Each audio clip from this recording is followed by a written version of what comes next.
পোড়া তুষের গন্ধে একদিন জননীর দেহ তোলপাড় করে ওঠা, অতটুকু ভ্রূণ,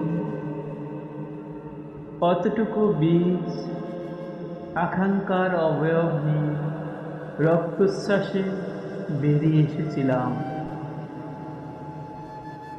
তখন আকাশে শেষ জিজ্ঞাসার মতো বাঁকা চাঁদ হয়তো ছিল, হয়তো ছিল না।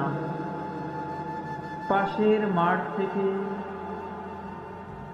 কালো সব বাতাসের অলস শরীর কেঁপে কেঁপে শীতের অশোক ম্লান রবিদের মতো এসেছিল।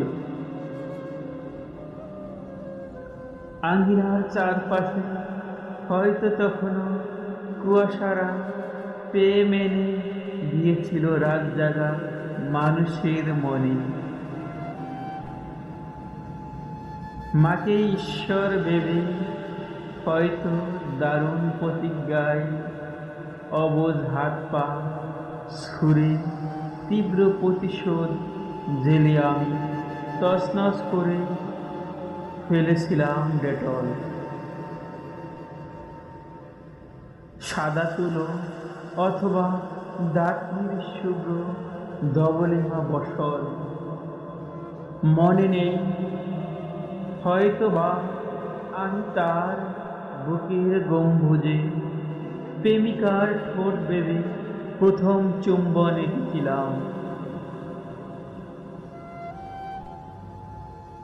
মনে নেই, মনে নেই পৃথিবীর জল, ধুলোবালি, কালো রাত, জননী রক্তমাখা এটুকু দেহকে কারা সব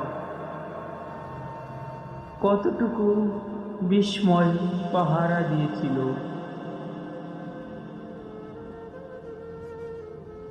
জন্মের গন্ধের কথা মনে হলে শরীরে তাকায়।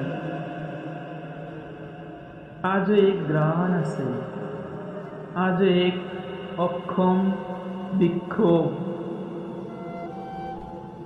শুনিতে অভ্যন্তরে জন্মের প্রথম চিৎকারের মতো। অক্ষম হাত পা ছুঁড়ে আজও সে তছনছ করে শুধু নিজের বাসনাগুলো।